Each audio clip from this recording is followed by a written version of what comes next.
so long ago, it was a feature of high school biology class that biological sex is biologically real. It's detectable at the DNA level. You are born with it. You don't get to choose it. Just as you don't get to choose your height or your eye color, your susceptibility to breast cancer, or a million other things. It's genetic. Genetics are real. Maybe unfortunately, but doesn't change the truth of it. But now, that's hate speech. In his new special, Dave Chappelle, the comedian, explains what happens when you challenge this lunatic new orthodoxy. Cancel people that are more powerful than me. You cancel J.K. Rowling. My God, J.K. Rowling wrote all the Harry Potter books by herself. She sold so many books, the Bible worries about her. And they canceled her because she said in an interview, and this is not exactly what she said, but effectually, she said gender was a fact. And then the trans community got mad as shit. They started calling her a TERF. I didn't even know what that was. But I know that trans people make up words to win arguments. Well, that's the truest thing ever said, making up words to win arguments. You see that in a lot of places now. So none of that's particularly radical. It's pretty conventional, really. 4 years ago, no one would have noticed it. But now, a number of Netflix employees have decided to protest the special. They want it pulled off of the service. Then they harassed a man who came to support Chappelle and freedom of speech. Watch this. Accountability! When do we want it? Now! When do we want accountability? When do we want it? Now! It's okay to laugh, but you're sparking hate conversation.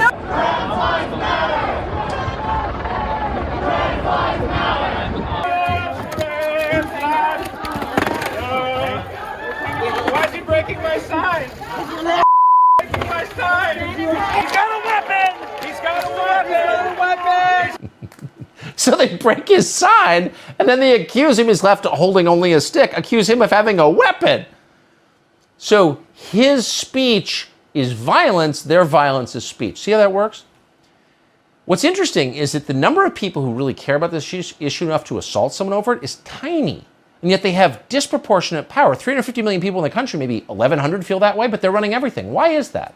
Well, Seth Dillon might know the answer. He's CEO of the Babylon Bee, one of the very few remaining satire sites on the entire internet. He joins us tonight. Seth, thanks so much for coming on. So this stuff's in your face every single day. You're the target of a lot of this. You got to wonder, the people trying to destroy your business and your life, like, they're a tiny percentage of Americans, aren't they?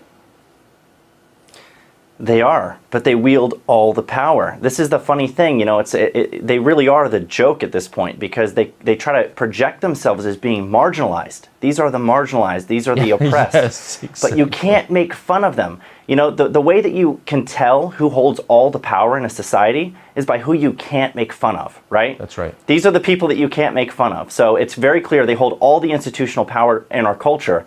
And it's really interesting, you know, when you've got comedians like Chappelle, you got to worry about now, when you're telling jokes, you don't just ask yourself, is this funny?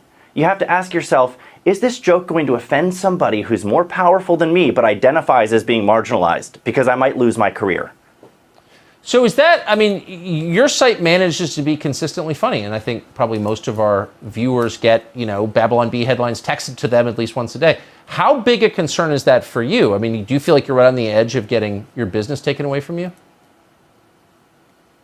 Well, I mean, that's the goal, right? There's like 10 different ways they're trying to attack comedy. One of them, it's not even intentional. They're making reality absurd. That whole opening you did with Kamala Harris and Joe Biden and all these videos and how fake they are, like, it's impossible to satirize that. These people are beyond parody. Totally They've turned reality into a parody of itself. So that's one way. Then there's the intentional way. They fact check jokes. They try to rate them false. They can get them taken down for misinformation.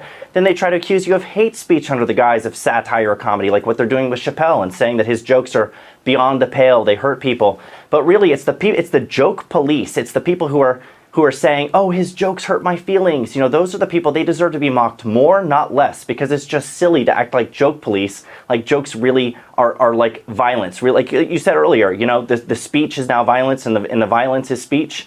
You know, jokes are not violent. They don't hurt anybody. If we're all equal, we should all be able to joke about each other indiscriminately, and not have this like hierarchical structure where we have certain people who are off limits and we can't joke about them.